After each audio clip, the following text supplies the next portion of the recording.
I think that what Donald Trump has done is defeated the establishments of both parties. And I say, look, Trump took over the Republican Party in a matter of years. I mean, I remember talking to Kevin McCarthy after January 6th, and I said, Kevin, I think Trump may still be your nominee. He said, oh, he's done. No way. Never. And so what Trump shows is that that people dislike the status quo. They're frustrated with a lot of the forces of globalization and the forces that took away their livelihoods and their dignity, and they're looking for a new approach in both parties.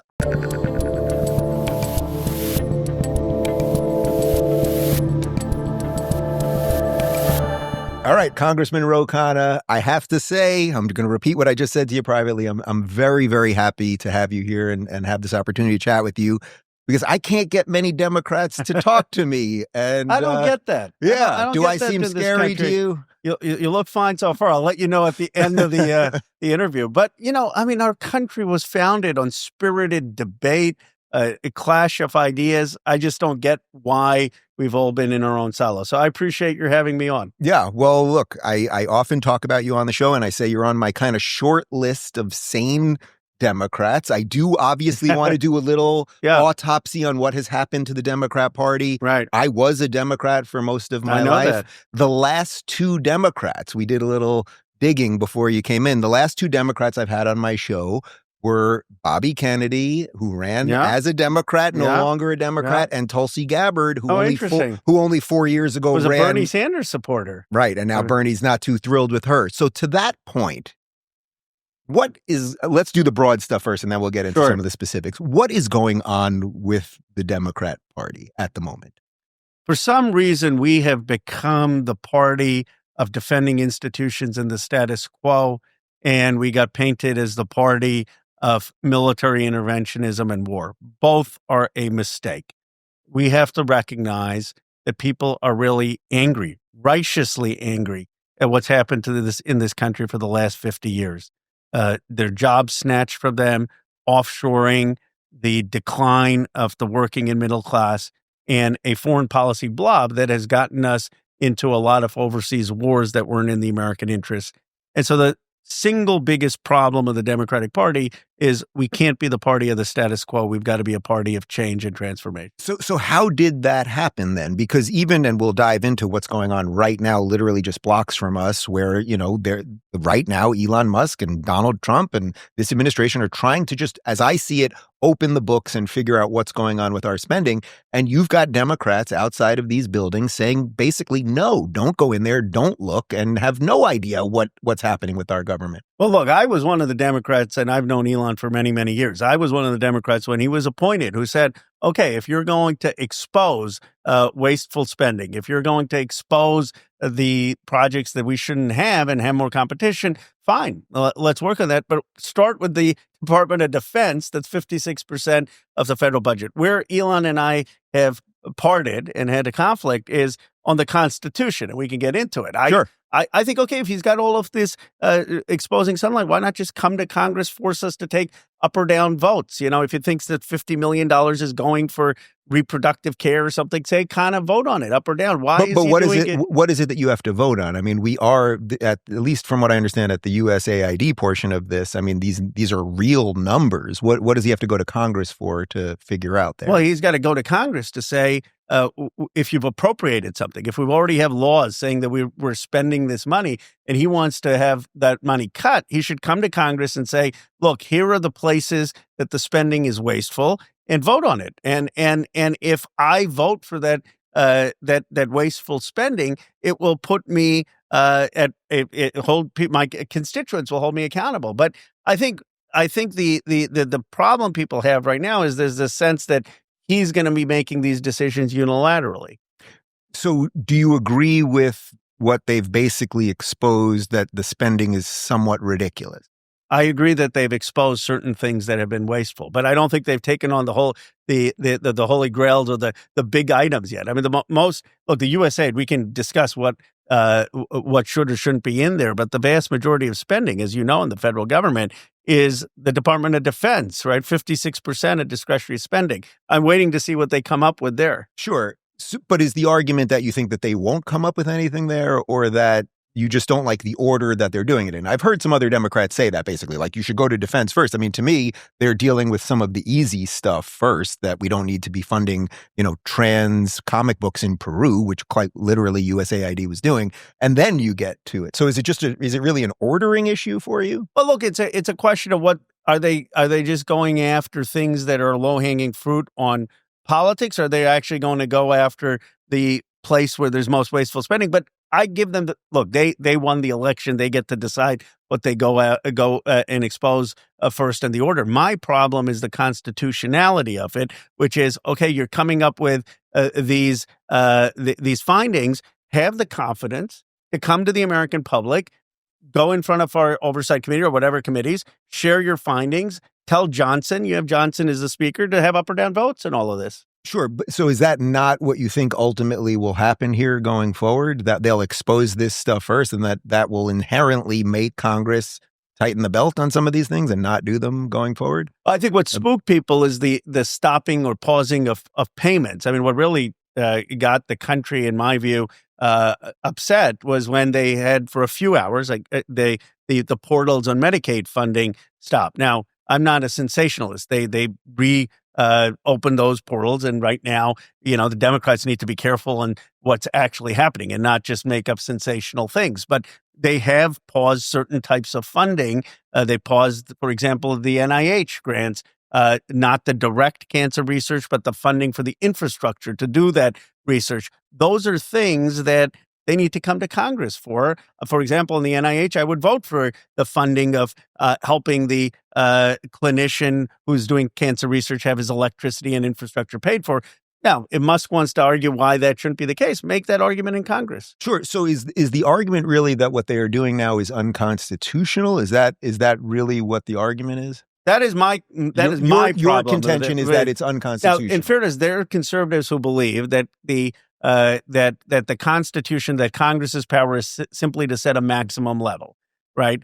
And my counter argument to that is: imagine you had Barbara Lee become president from California, and we, she believes you should have 50% spending on the Pentagon.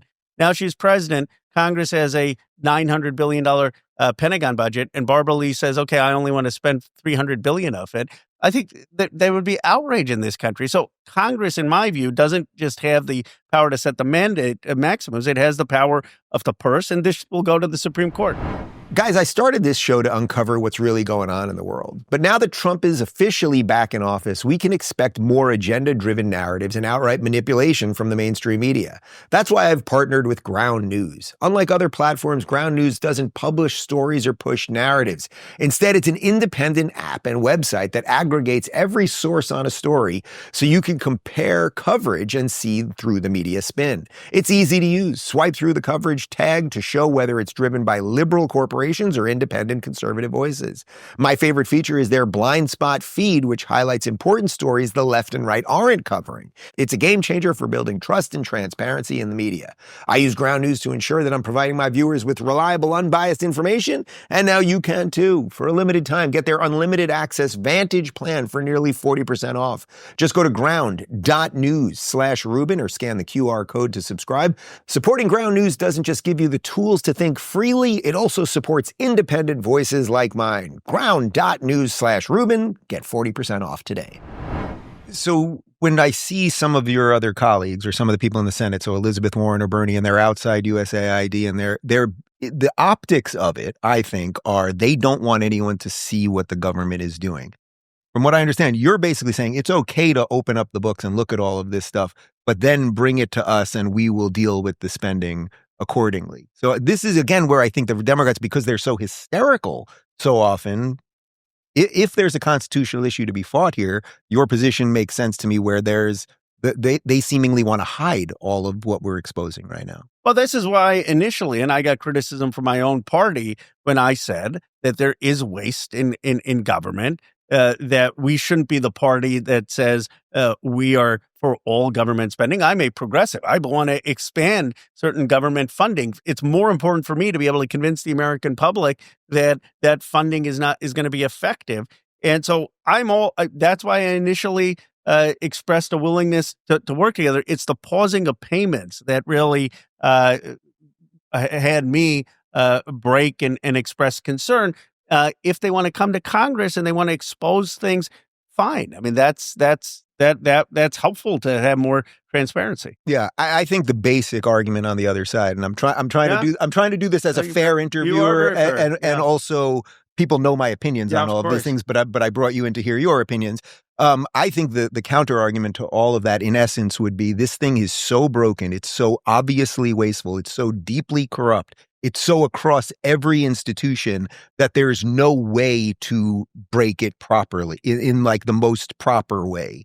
Where I think you're looking for something a little more nuanced that maybe is not real politic or something like that. Sure. That's the argument that people make, saying, well, Musk would say, I didn't come to Washington to do a report to Congress, and Congress hasn't been able to get this wasteful spending under control for years. Though the Clinton administration, the Clinton presidency, did cut a fair amount of federal civil servants in the reinventing government. But the point is, the Constitution matters. The Constitution is sacred. That's what makes us different from China or Russia or other countries. And I have more faith in the American public. I have faith that if you come with some of these crazy spending programs that aren't effective, and you force members of Congress to vote on them, that you would get more effective government. Yeah, it's interesting. I just have no faith in Congress. You know what I mean? Like, right. And I think that's what most people feel right now. That's a sad thing. Yeah. Now I'm not speaking to the constitutionality of it. That will be for the courts to work out. Right. Are they technically allowed to do this? But I think the average person thinks that no matter how much would be exposed, no matter how much nonsense would be exposed, that Congress would just keep it going. And I think that's the feeling right now when they see these Maxine Waters and everybody else yelling, screaming out there, protecting these things that are just throwing our money away. I agree with you that there is a feeling of Congress being broken, and that's what they're appealing to, and that's why Trump's numbers still haven't fallen, because people say, oh, he's doing things. But there's a deeper principle which I do think at some point will backfire, and that is, as soon as you have a stop of payment that's for something people really want or really like, they're going to say, well, who made that decision? And so my view is actually they'd be more effective if they were able to make the argument to the American people and have the votes. So you describe yourself as a progressive. I was a progressive. I was on the Young Turks Network. I mean, I was definitely part of that thing. I describe myself now. I still believe that I'm a classical liberal.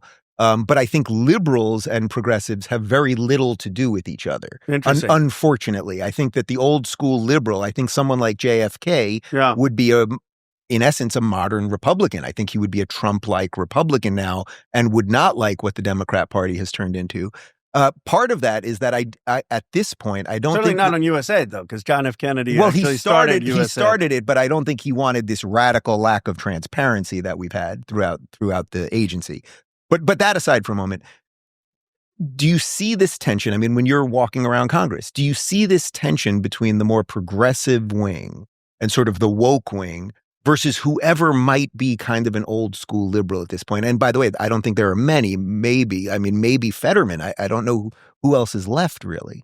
I'll tell you where we've got to get back to classical liberalism, and that is that we've got to have more exchanges of ideas, not be judgmental of people who have a different cultural or social viewpoint, recognize that you can't cancel people or police language or tell people exactly how they should express themselves, and be more willing to mix it up and have argument and have real debate. And to me, if there's one challenge the Democratic Party has had, is sometimes we came off as condescending or unwilling to debate people on the merits of the idea, and we just throw out labels, and that ultimately is not persuasive. And so you can have a progressive politics, which are, in my view, are based on the vast income inequality and lack of economic opportunity for people, but we have to be willing to debate the ideas. Right. So, okay. So let's debate some of those ideas. So vast income inequality. I mean, people seem to be upset that a billionaire is now trying to make government more efficient. You're up in Silicon Valley. You have a lot of the billionaires who were standing behind Donald Trump that day. To me, bringing in people who are innovators, who are job creators, who are literally, paving the roads to new industries and AI and all of these things, And people know I'm a big sci-fi guy, so I'm always worried about AI too. But the point is, we're in this technological revolution. I like having all of these people as part of the government. I think they create jobs and create wealth and all of these things. And it seems to me that the progressive view is, if you have something, if you've created or you have money, you're automatically bad, which is why they keep bringing up billionaire over and over again. No, I don't think, well, it's certainly my view is not that wealth generation is bad, and I have not said let's outlaw billionaires. What I have said is that there are a lot of people in this country who have been left out. Why? Because jobs went offshore, partly of trade policy. You had factories hollowed out. You had a lot of private equity come in and they liquidated these companies for dividends. You had them engage in stock buybacks. You have lower corporate tax rates overseas. And I am for a government that's going to rebuild factories in America, that's going to rebuild places like Johnstown and Milwaukee. And if you want to have some business leaders involved in that reconstruction, I'm fine with it. But what I don't want is business leaders dismantling important institutions of government that are there for the working and middle class. Right. So again, I think our main disconnect seems to be you think that those institutions are important, and I don't. I think that's probably, for the most part, we might, if we sat with every institution, we might be able to whittle to that. But some of what you just said, you must agree with Trump on redoing some of these trade policies and getting some of. I agree with a lot of his diagnosis that we made a colossal mistake in this country of letting steel, aluminum manufacturing leave. I agree with him that NAFTA was a mistake. I agree with him that allowing China into the World Trade Organization was a mistake. I agree with him on what he's done on the tariffs on steel and aluminum recently. Where I disagree with him is that that's sufficient. I think you need federal financing to help build these new factories. I think you need an investment in the workforce. I think you need directed economic investment in communities left out. Rubio and I have a bill on this, actually, to use the federal government to have economic development. And that's how we built from Hamilton to Lincoln to FDR. And my view is that Trump's prescription is incomplete. Do you think it's possible that we just don't need government as much as we used to? That now, because of technology, because of the way we live and the ability to travel more and the size of the country, that maybe 100 years ago, as we were going through our industrial revolution, we needed the government to do an awful lot. And there's just ways now to do things that the government is not particularly good at. And that might be some of the tension we're seeing right now. I think for certain types of innovation, you may not need government as much in terms of the development of AI and the development of quantum computing. A lot of that innovation is happening in the private sector. But where you do need government is to scale factories, to scale production. That's huge capital costs. And those are not often borne by venture capitalists in the private sector. What you do need government for is the uses of AI. Are we going to use AI to cure disease? Are we just going to use it for the next chat box? Where you do need government, in my view, is to make sure everyone has health care and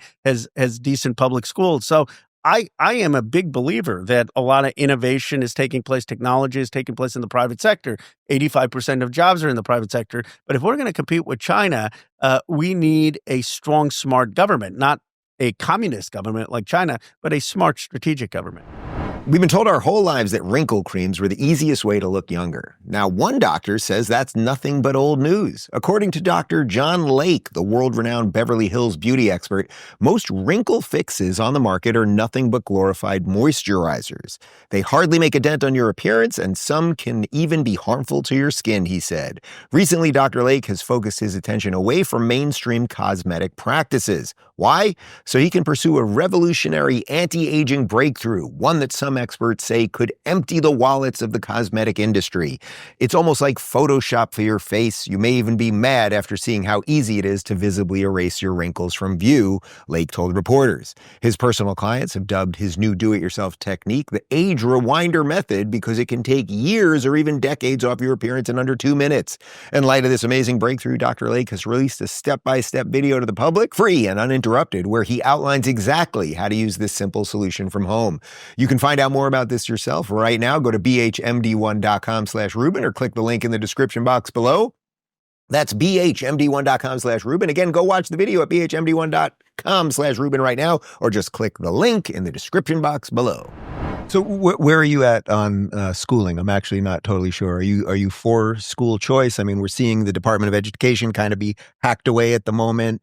Again, I'm completely fine with that. Where do you fall when it comes to public? Because you just I'll mentioned answer. public education. I'm not for school choice, but let me answer on the Department of Education first. Then we can debate Sure. school choice. Sure. When you say that you want the Department of Education eliminated, are you talking about the funding in the education department or something else? Because there's funding that goes, for example, to schools in working class neighborhoods under Title I. There's funding that goes to families who have kids with special needs. There's funding that goes to Pell Grants for working class kids who want to go to college or vocational school.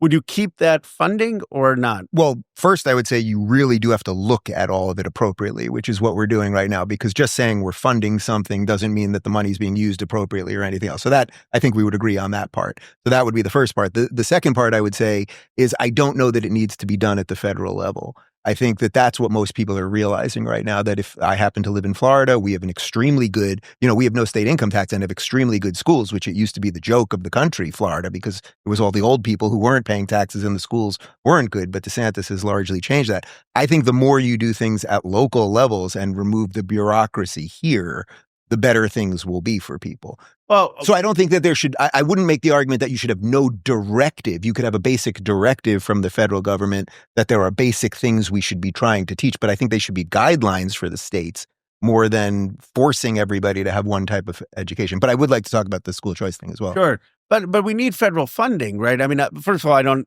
know how much Florida. My guess is Florida has a lot of schools in working class neighborhoods that also get federal funds. But Florida is a fairly rich state. A lot of people from Silicon Valley, after they make their money, or New York or other places, go there. The Naples. I'm old in Florida now. I go down to Florida. I say, what do they do? And they just say, no, they have money or something. They all come to for the warm weather. So, but what about states that aren't as wealthy? You need federal funding, and in the whole Department of Education funding is maybe 3-4% of the federal budget. To me, that's an investment in our human potential. I'm a product of public schools. I went to a great public school. I'm sure they benefited in ways from funding from different streams. And to me, that's such a product of American democracy. Now, the school choice, I want to hear your opinion. The challenge I have with it is 90% of kids in this country go to public school. And I am for charter schools within public schools. I'm for having competition within public schools. What I have a problem with is when tax dollars get sucked out of the competition within public schools and go to private schools. Then I think you're hurting the other 90%. Have the competition within public schools. Right. I mean, I'm very big on school choice, and we have twin 2-year-olds that I'm not sure where they're going to go or anything else. I think it likely will be homeschooled or pod or something like that, despite the good schools in Florida. But I would be much more for just a tax credit to parents to decide whether it's going to be the public, if the public school is no good, then don't send them to the public school. And then everyone has to make their choices accordingly. And then you do either the charter school or the private school or whatever else. But do you mind if I ask how old you are? I'm 48. You're 48. So I'm 48. I was going to say, I think we're about the same age. And it's interesting because you said that you're a product of public schools. I am as well. All my schools, and I went to SUNY Binghamton for college, State University of New York. And my elementary school, junior high, high school, all public schools. And I think, and when I heard you say that, that's why I was asking your age, is I think things worked, basically. If you're our age, if you're Gen X, and I think that's partly why Elon is involved in this now, the Gen X people were the last generation that the system basically worked. We didn't get taught crazy things. And did you get taught crazy? You grew up in Silicon Valley? I grew up in Philadelphia, in right outside Bucks County. Okay. I learned about William Penn. Right. And I learned about our Constitution and Valley Forge, where George Washington had his army. We had a great education. So what do you make of that diagnosis? That I would say that for our generation, that's wonderful. That's wonderful. And growing up in New York, we probably had very similar public educations. That would be very, very fundamentally different than what the average kid at a public school in Philly or in Long Island, where I grew up, is learning now. Look, I think we need to do better in public education? Absolutely. But I don't have a sense that there's been some massive decline. I mean, I'd have to look at the scores and other evaluation, but I think that public education, you still have a lot of great teachers. They're still working very, very hard. Now, I'm of a view that everyone needs to learn English. Everyone needs to learn about American history, and we should be teaching that the history of this country. It's a great country. Of course, teach also about the challenges we've had with slavery and Jim Crow because we teach honestly. Of course, But and we but do. but my view is that the public schools are still working, but we need to do better and make them better in the 21st century. So when you see sort of the woke stuff that clearly we did not have at going to elementary school and junior high, when you see that they're confusing children about their gender or teaching them that the actual founding of America was 1619 and not 1776, or the neo-racism. Are they doing that? I mean, like, I believe that America's founding is 1776. Now, you can say, look, the first people who were enslaved came in 1619, but you don't want that to be the start of America. What you want the start of America to be is the Declaration of Independence that says all people are equal, because that's the aspiration of the American project. And so what I would say is, sounded like a Republican, my well, friend. that sounds like in America. Yes. And so to me, one can talk about America being an extraordinary place, an extraordinary experiment. And what makes us extraordinary is also to understand the things we've overcome in our history. And I think the question is, don't you think 80% of Americans, Republicans or Democrats, have that view? And you've got I'm not saying that you don't have some people on the left who'd say the country started in 1619, but you also have people on the right who want to make that the issue to polarize. Well, but the difference, of course, both sides have their extremes without question. I would say the difference is that the more radicals on the left have institutional power. So if you were to go to your colleagues and say, "Well, no power these days," well, thankfully, it's been a good couple of weeks for us. But I would say that the people with influence in the Democrat Party, so the Bernies, the Elizabeth Warrens, the AOCs, whether you like these people or agree with them on everything, the people that seemingly have cultural influence, I don't think that they're fundamentally proud of America or believe in capitalism or believe that the. I don't know. I don't know the. Well, I know he got rich in America. Well, come on. I mean, he's got 3 houses being a socialist. That's pretty sweet. Well, he wrote books. I mean, come on. But Bernie, you know, when Bernie talks about his parents coming to America as immigrants, and he says he wasn't poor, but he says he knows what it was like for parents to struggle to make ends meet. And here he grows up and he runs for president of the United States twice. And you hear his brother, he gets emotional that someone like Bernie Sanders can be a presidential candidate. Bernie loves this country. He just believes that people need healthcare and education, and it's kind of an FDR vision. But there are others in our party who may have this 1619 view. That's not Sanders. Sanders wanted economic transformation, and he's deeply, deeply, deeply patriotic.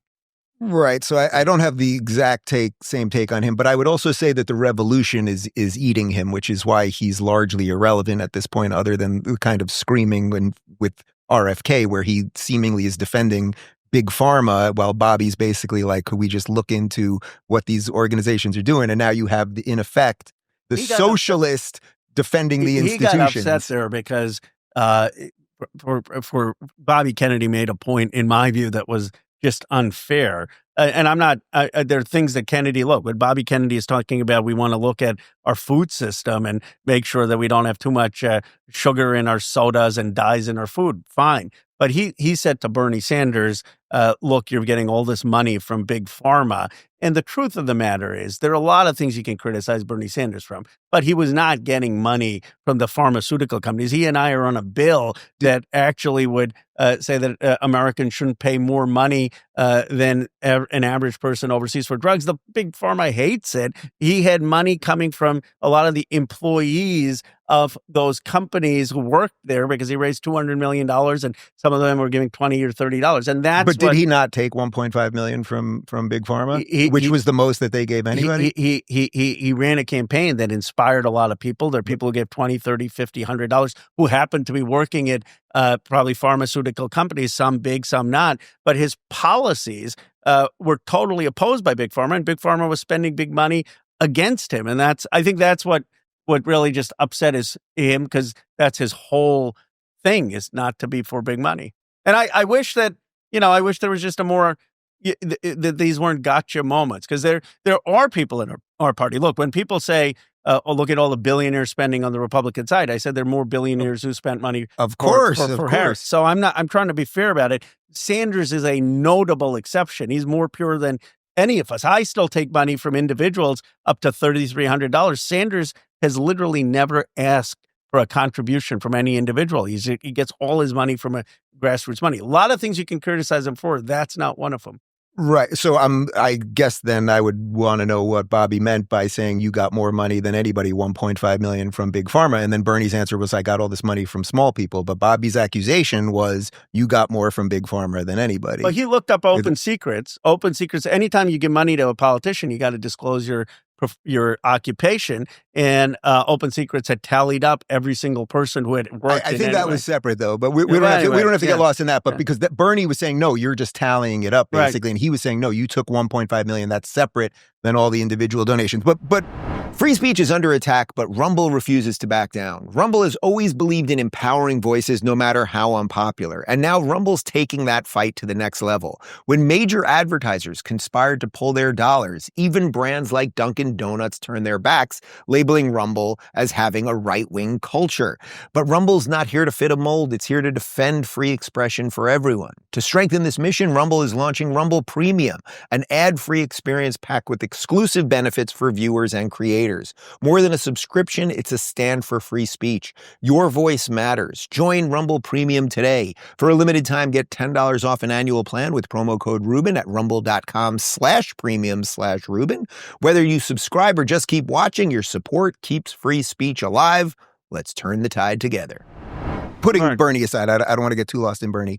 I do want to focus a little bit on the gender stuff and the race stuff, because I think if there's anything that drove this Trump wave, I think it largely were those two things, probably the gender thing more than anything else. I don't think this was really an election about trade or even economics or anything else. You don't think so? No, I don't. I think that the culture part of this, I think that this insane idea that girls can be boys and boys can be girls, and then the obsession with race, and I do want to get into your exchange with JD as it relates to race. But what's your take on where the Democrats are at as it pertains to gender, which seems to me to be one of these things that it's so insane that in 2025 we have to even discuss. So my view of why that ad worked, Kamala is for they, them, Donald Trump is for you, is that it was about priorities, that people didn't believe that our party was singularly focused on their economic well-being. They're getting good jobs, they're getting healthcare, they're getting education, and they thought we were being distracted by things that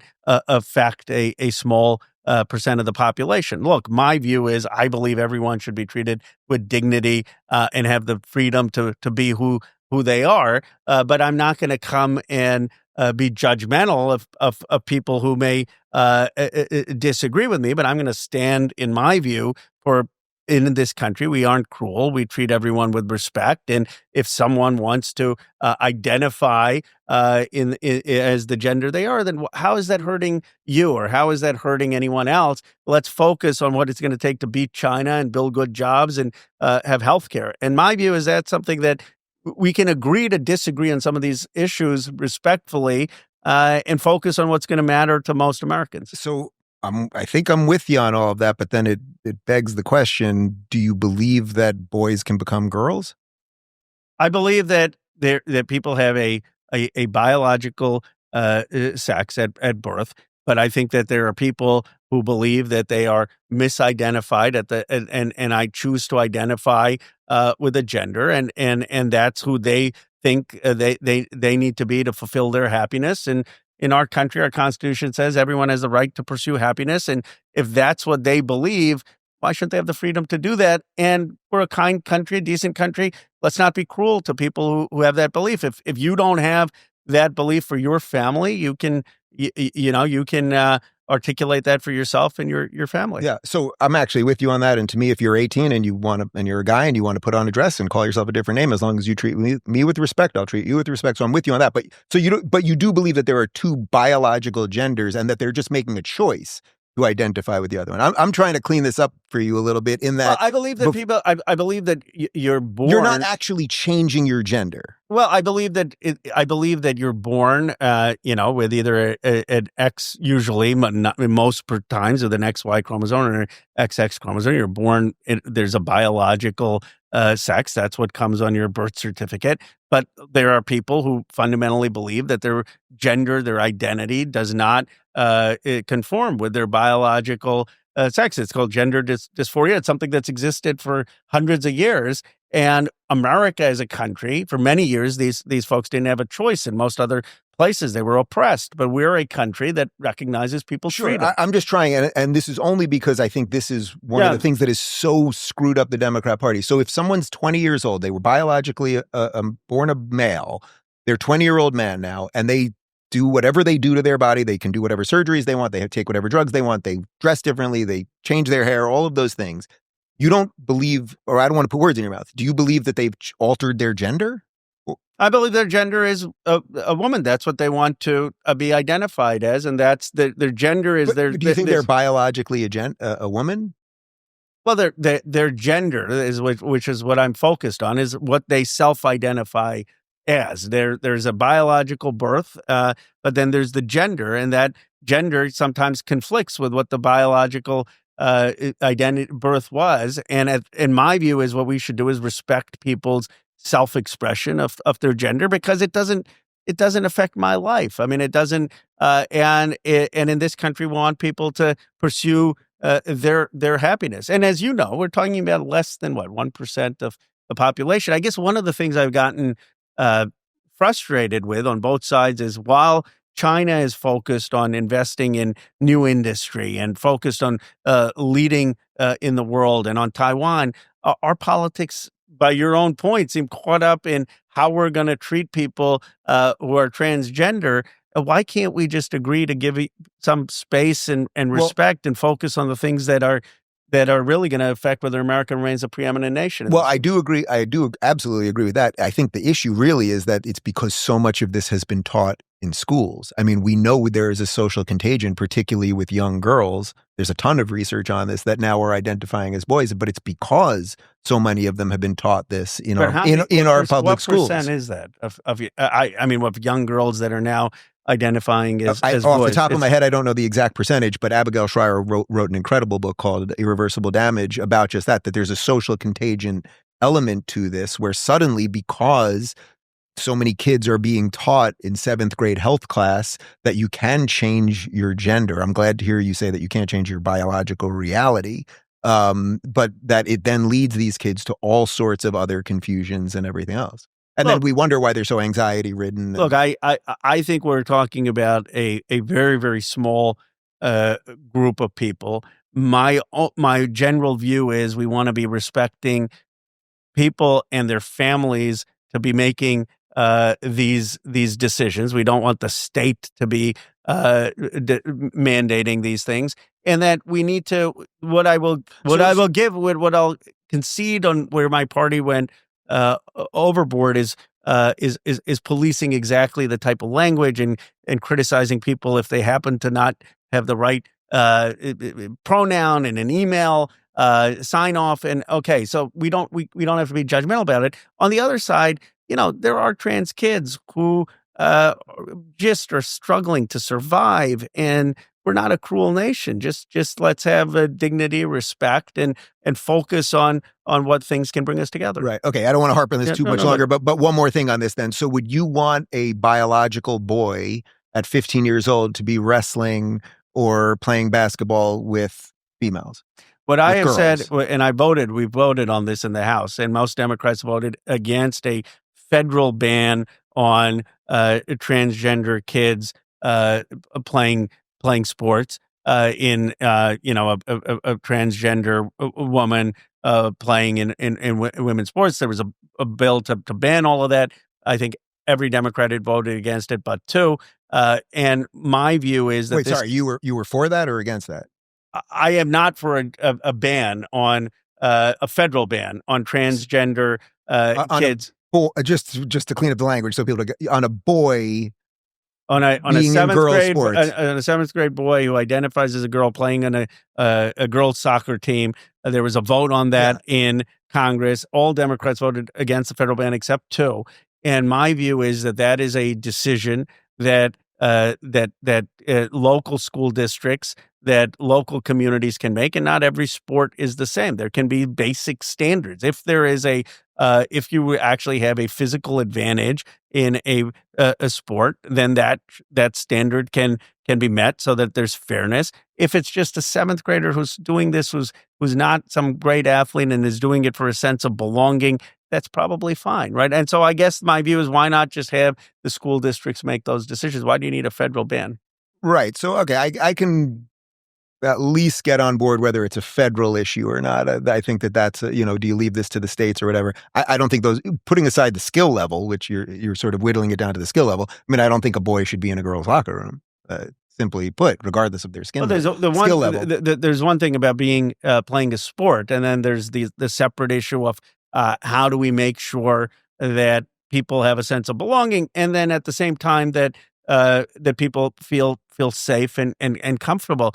In most cases, I mean, maybe this is something in California, or most cases where they have transgender kids playing in sports, a lot of times people don't care at 7th, 8th, 9th grade. Where it becomes an issue is these really competitive things in college, and where people feel like they have a physical advantage. But what I've said, and I did this whole conversation with Megyn Kelly on this, is I understand that there's a concern for safety for girls in their locker room, and making sure that they feel safe. I also understand that there's a real genuine concern for belonging and people who are transgender, who face a lot of discrimination. It's a difficult issue. Why don't we recognize people are coming at it in good faith, and try to let communities figure this out, and what makes sense for the school districts and communities? So let's move to some of the race stuff, because I think the other part of this is that I think that the Democrat Party has largely become an anti-white,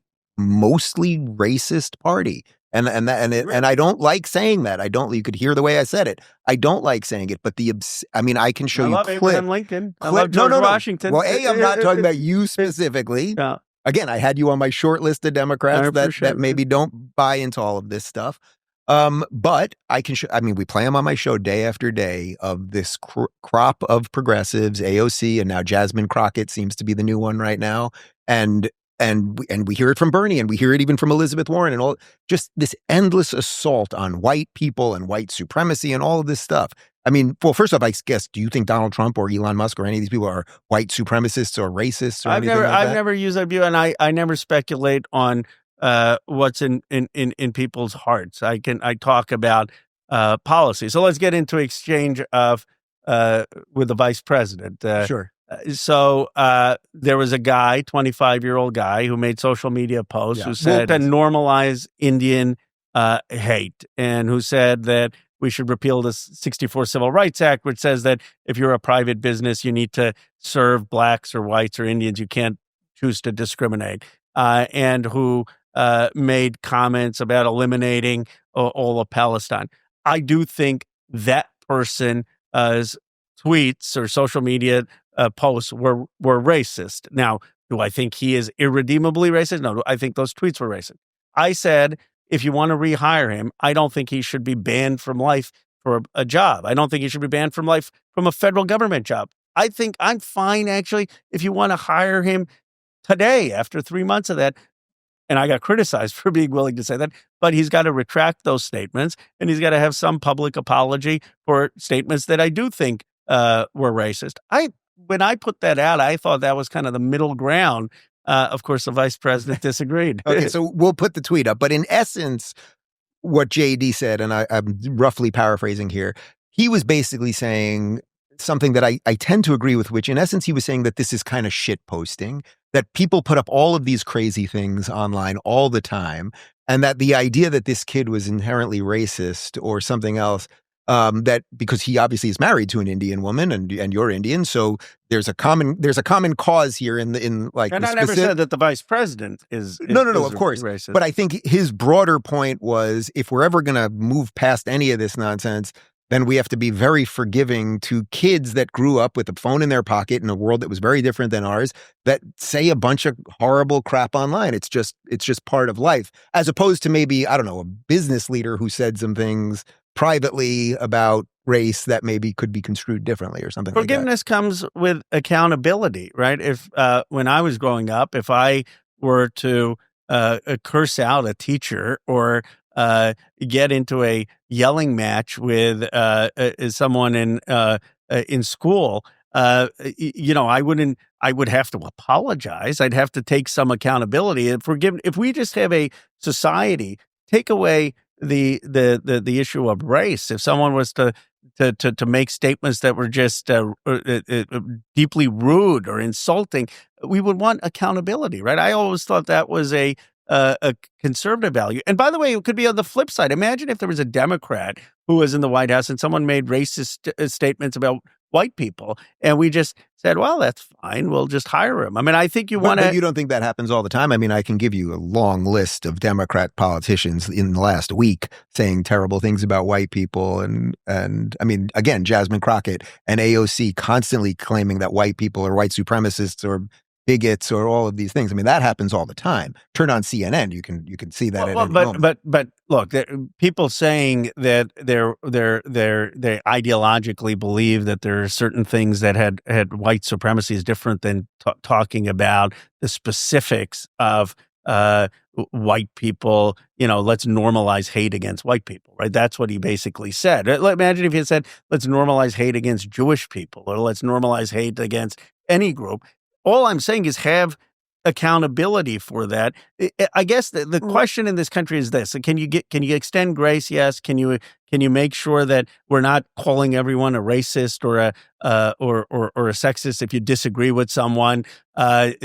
Yes. But can we also realize that there actually are things that are racist and sexist that we shouldn't be saying, and hold people to account when they do that? Of course. So when you see people in your party, AOC, Rashida Tlaib, Ilhan Omar, I mean, I am a firm believer. I'm going to guess you don't agree with this exactly, but I believe they are Hamas supporters. I believe that. I disagree with that. No. You don't think Rashida Tlaib supports Hamas? I haven't looked at all of her comments. But have you ever heard her condemn Hamas? Yeah, didn't she condemned the October 7th killings? I mean, I'm. What do you think? What do you think she means when she says "river to the sea"? So I voted to say that "river to the sea" should not be used; that it was wrong, and I got criticized for my party. But let me tell you what someone who is a Palestinian or sympathetic to Palestinians thinks they mean by that. They think they mean that from river to the sea, the Palestinian people should have freedom and rights. I said to groups who criticized my vote that when Jewish folks hear that conversation, they think you mean the elimination of Israel and the elimination of the Jewish people. So don't use that phrase, even if you mean it in a different way. Right. Do you think they mean it in a different way? I think they sincerely. I don't. I don't think. What do you think they mean? I think they mean, and I disagree with this, but I think they mean they want one state in that area that's a multinational state with Jews in Palestine with equal rights for everyone. I don't. I believe that Israel should exist as a Jewish democratic state, and for a two-state solution, not a one-state solution. But that's what they mean. But the point is, we would be better off. You should have Rashida Tlaib on your show. We've invited her. We've invited her multiple times. We've invited and have Ilhan a conversation because I think if we're not, one of the great things about America is that if we can't have these conversations here, what hope is there for peace there? I mean, so I condemned the river to the sea chant. I voted to condemn it, but I don't think everyone who's saying that chant means that they want to eliminate the Jewish people. Right. For the record, we don't have time to go into it now. But I mean, I'm completely against the two-state solution. I think it's absolutely absurd. Palestine never existed, as I'm sure you know, even though many of your constituents probably don't want to hear you actually say that. But you don't think that the Palestinian people there have a claim to that land, just like the Jewish people have a claim since King David? No, the Palestinians are not a people. They're not a people. They're Egyptians and Jordanians. I mean, Jordan is Palestine, right? It's a majority Palestinian nation if they want a nation. But we don't have to do that right now. Do a whole show so let me just end on this because you guys are giving the signal real quick. You got to go. What would you say is something like I fully enjoyed this, and I hope we can do it again. You've And, been and very fair. it's been very refreshing, truly. I'll have to see how much criticism I get from my own party. No, it's been very refreshing, and I think if there were more Democrats like you, I think politics would look very different. What do you think the future is for you politically? Because when I hear you, I think there's a lot of reasons that someone like you, like Tulsi or Bobby, could really be sort of the more liberal wing of a very wide tent Republican Party. That makes more sense to me than trying to hang on to what I think has become a very radical party. So I'll leave you with that. Look, I think that what Donald Trump has done is defeated the establishments of both parties. And I say, look, Trump took over the Republican Party in a matter of years. I mean, I remember talking to Kevin McCarthy after January 6th, and I said, Kevin, I think Trump may still be your nominee. He said, oh, he's done. No way. Never. And so what Trump shows is that that people dislike the status quo. They're frustrated with a lot of the forces of globalization and the forces that took away their livelihoods and their dignity, and they're looking for a new approach in both parties. I want to lead that from the Democratic Party, and what you can be assured of are a few points. One, I deeply love and believe in this country, and you can't fake that. It's not about putting American flags on some convention. It's about a belief that, look, I grew up outside Philadelphia. I was born in Philadelphia. I grew up in Bucks County, 99% white. I had teachers who believed in me, Little League coaches who believed in me, even though I couldn't hit. This country, I got to represent Silicon Valley, the arguably the biggest wealth generation place in the world as an Indian American of Hindu faith. I love this country. There's no other country like it. This is an exceptional country. And all of the policies that I care about come from that deep love of country, that I want to see people have economic industry here, economic opportunity in places left out, healthcare, education. We can disagree on the specifics, but I'm on Team America. And the second thing I want to assure people is, you may disagree with me on transgender rights. You may disagree with me in my spat with the vice president, but I'm not in it to have moral judgment, to have condescension. I fundamentally believe in the wisdom, ultimately, of the American people, and that we have to extend some grace to each other as citizens, because our challenge is to be the preeminent country in the 21st century and not let China do that. This has been an absolute pleasure. I appreciate your time. You. And we absolutely agree on the love of America. So thank you. Appreciate it. If you're looking for more honest and thoughtful conversations about politics instead of nonstop screaming, check out our politics playlist. And if you want to watch full interviews on a variety of topics, watch our full episode playlist, all right over here. And to get notified of all future videos, be sure to subscribe and click the notification bell.